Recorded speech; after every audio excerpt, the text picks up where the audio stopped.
Hi, I'm Pastor Kurt, and this is your 5-minute Bible study. Today, we're going to look at 1 Kings chapters 18 and 19. This is a little bit about the story of Elijah.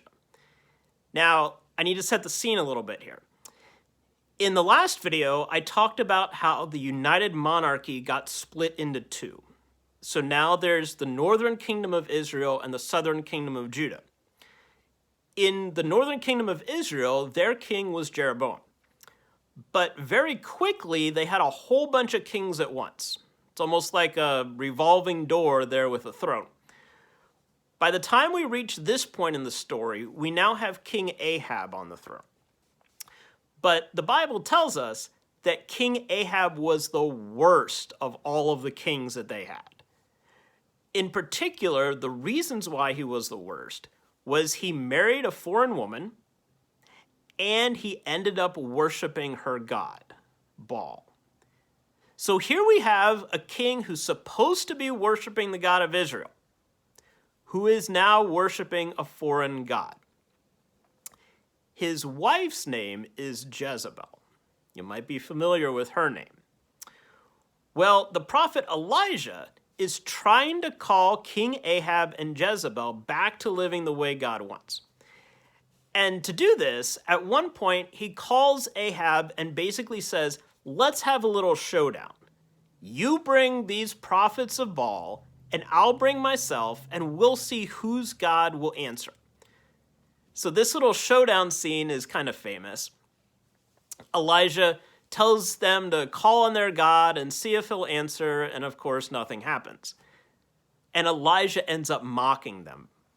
At one point, he says, maybe you should pray louder, maybe your God's asleep. He says things like this to them.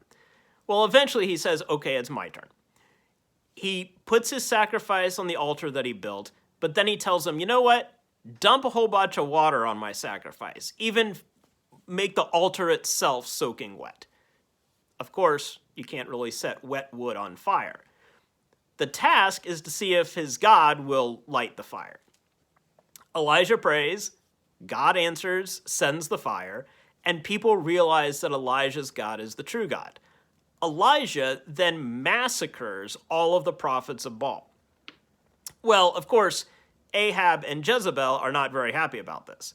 Jezebel then seeks Elijah's life. So Elijah has to flee just to stay alive. He ends up hiding in a cave at Mount Horeb. While he's there, we get another famous moment from his life.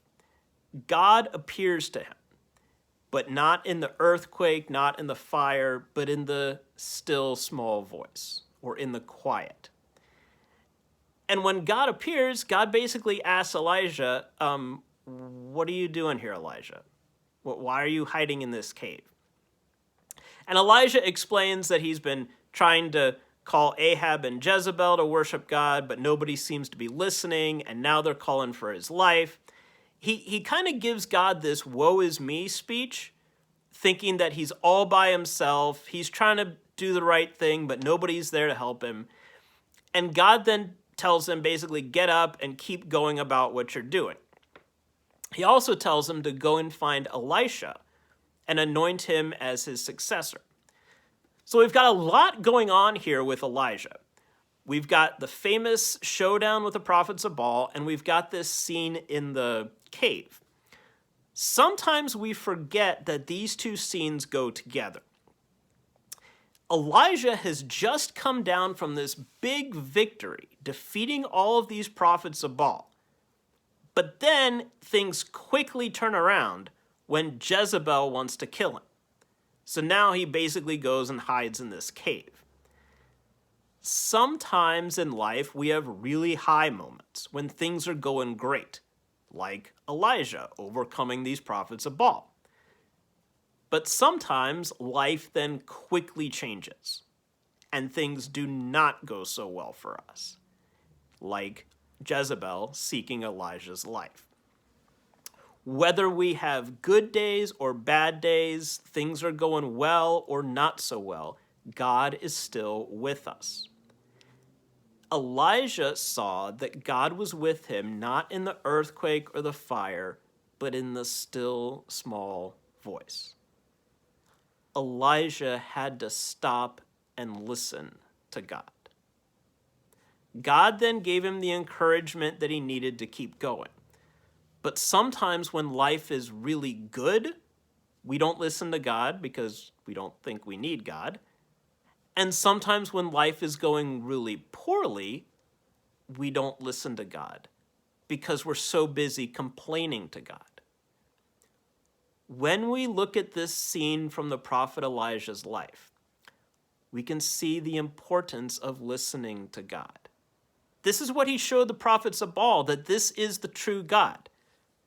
But it's so easy for him to forget that the God who defeated those prophets is also the God who's looking out for him too. Same thing in our lives. God is always here for us, always looking out for us. There's your 5-minute Bible study for the day. Please remember to like, comment, share, and subscribe, and I'll see you next time. Thanks.